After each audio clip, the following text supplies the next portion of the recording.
Welcome to a special episode of the Judgmental Podcast. We are actually on site at the courthouse, and we want to update you about a scenario that just happened in real time.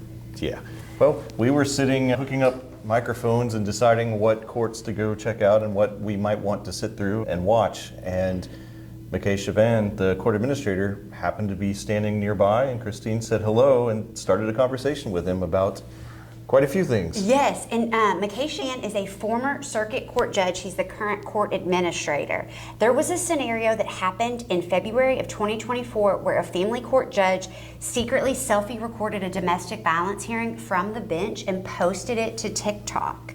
After that, the local news was interested in running a story, WDRB.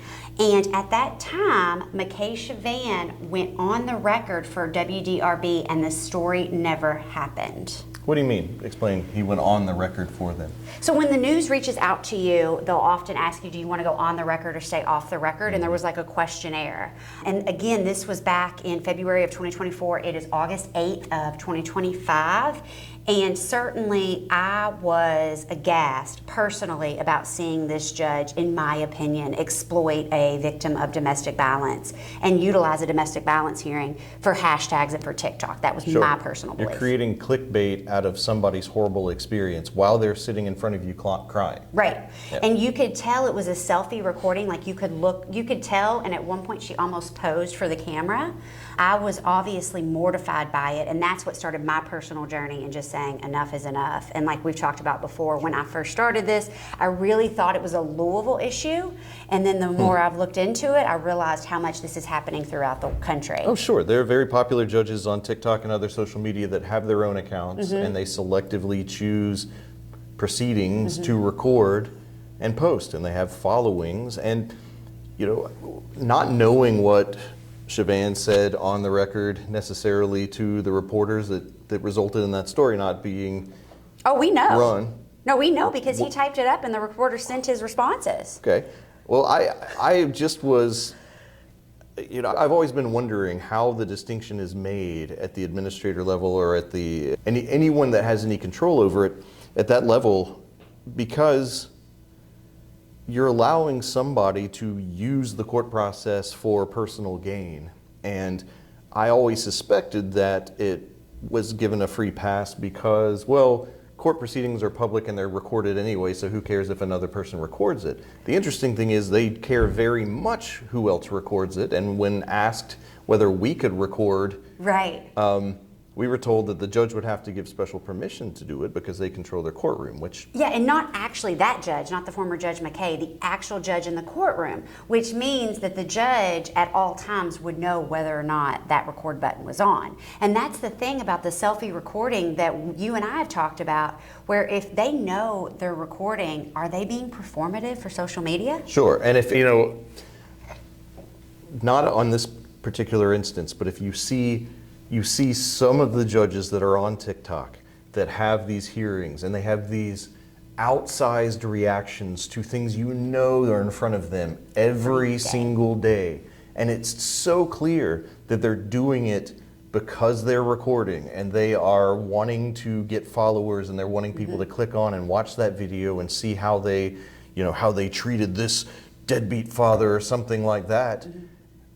That's influencing what happens in the courtroom. That is very different than the public's interest in seeing what goes on in the courthouse or the press's interest in the courts being open. This is something that is actually having an effect on how a judge rules on a case, treats litigants, and that is a very different thing. It also, I mean, it's just part of how the judges like to try to act in the shadows a little bit. That Amen. If they can record anything they want, they're going to, and they control when they're being recorded in all other circumstances, then they can make sure that it's very hard for people to see bad behavior. Yeah. You would have to randomly pick cases from the public record and watch in order to find anything. It's very much like a dictatorship if you think about it. They're only going to record and post things that are in the light most favorable to them. Like even sure. if they actually are recording and they make a mistake or they misstate the law, then they can just delete it. And that's what's like, let's talk about the conversation with McKay, which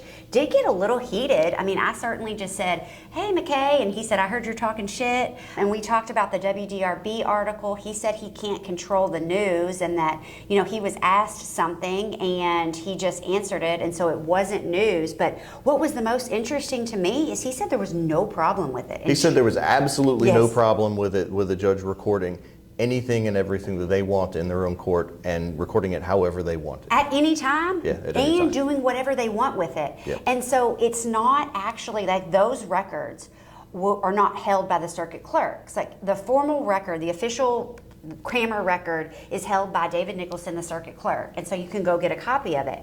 But this just really begs the question. I have always been under the belief that the TikTok judge, Denise Brown, was recording much more than what she posted. But how many recordings are out there from these judges? How long are they holding them? Where are they holding them? What devices are they storing them on? And are they trying to essentially like get content to be a Judge Judy once they retire, to use these people's traumas in order to get fame? Well, I mean, that begs the question about if you are using it for your personal commercial interest and you don't have the permission of the people that you're using in the video. I mean, yes, this is a public forum, but not sure how public it really is if you control who has access to it and who films. Right, what's good for the goose is good for the gander, and we would never be able to go in and just pop out a recording. Also, their reasoning for us not being able to go in with our cell phone tomorrow and record is the fact that it's not the full hearing. But the judges are allowed to just pick and pull from the stuff that would be the most salacious. Also, I've always thought about this, and if you look at the way the TikTok judge was recording, it appears to me that it's like over on this side. And so that would mean that she's got a setup that she knows is going to be in an angle that's favorable to her. But is she sitting there listening for testimony that she knows could be clickbait before she pushes that button and then gets performative? Which, just the ability to multitask and listen, give litigants like full attention to hear the facts of the case and adjudicate the case when you're worried about creating content. No, I agree. Though you just touched on my two biggest concerns with this, because if it is open, anyone can record, it's a public forum, then I think in and of itself that's not a problem. If a judge records, if we record, if it's fair and everything is open. My biggest issue with it is if you're planning it for content and you're multitasking, you're serving two roles while you're sitting up there, you're not giving the case the proper attention. And I mentioned this a little bit earlier while I was following around trying to keep notes of who was here for the judicial roll call. I'm not that old, but I can't multitask all that well. If I was listening to something that very well could be life or death for a domestic violence victim, and I'm really just thinking about looking out for clickbait content, that really concerns me about what the judge can do. Mm-hmm. The other piece is the performative aspect of it. If you know that you are recording for a specific purpose to get clicks, to get followers, you're going to act in a way that would be different than if you're not recording. Yep, you're acting in your own best interest, not a child's best interest, and not following the law. That wouldn't be your priority. And at the very least, if you're trying to be Judge Judy, which you're doing it for ratings, you're still acting as a judge, but if you're doing that, you need the opt-in for the people to go on the show like Judge Judy. Mm-hmm. You need to say, okay guys, is it all right if I record this?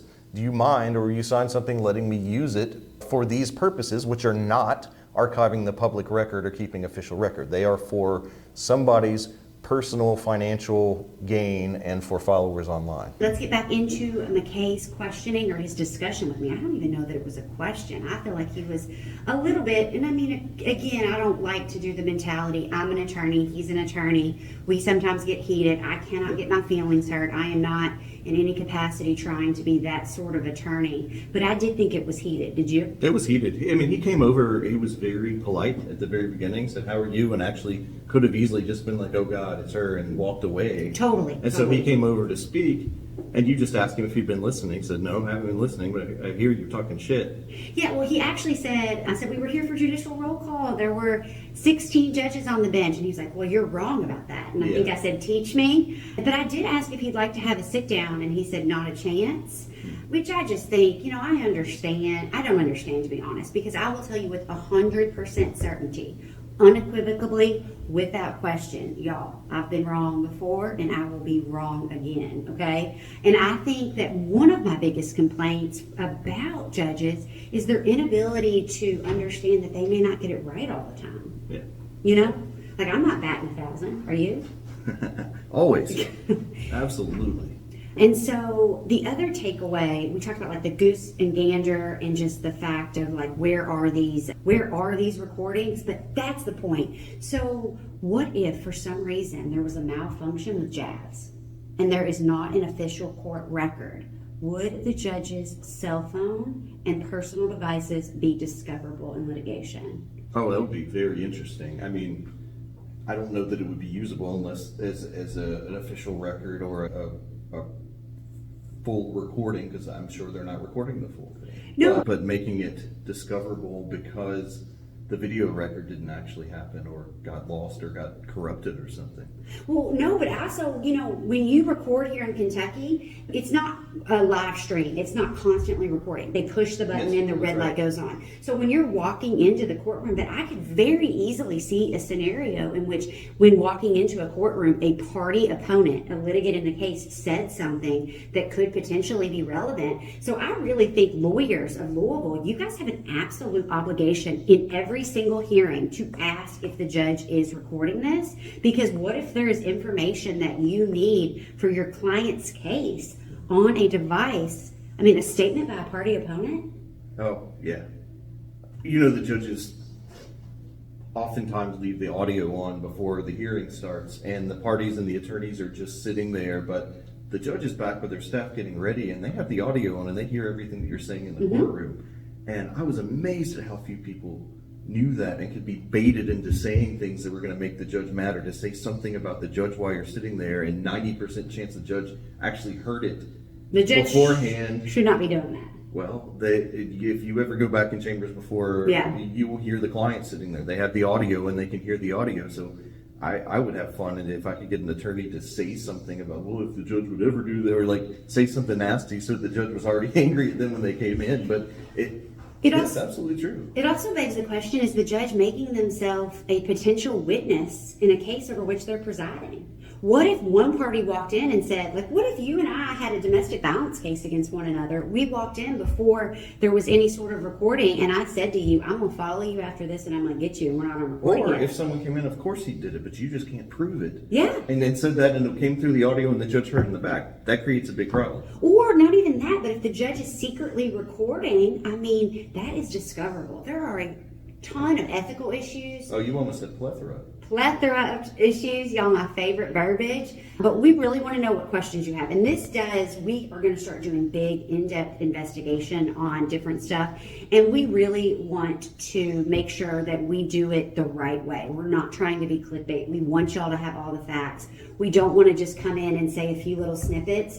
And so bear with us while we try to gather all that information. But one thing I want to know is whether or not judges have a duty to tell lawyers if they're recording them.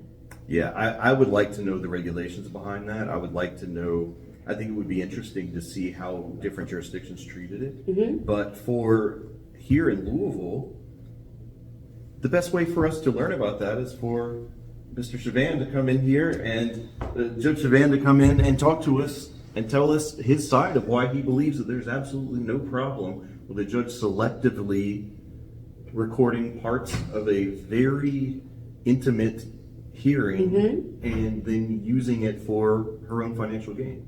Allegedly. Additionally, we are media, and so he has zero issue. It'd be one thing if a judge has a strict policy, or a former judge, I do not interact with media. I do not speak with media. But why is it? He indicated to me that he can't control what stories get ran. But why would he speak to some reporters and not others? Yeah, well, and certainly the judges can control what stories get run if they don't permit people to record in the courtroom. Absolutely. All right, y'all, we want to know your questions. This is Judgy Investigates on the fly at the actual courthouse. Tech issues, stay with us. Thank y'all. Thanks.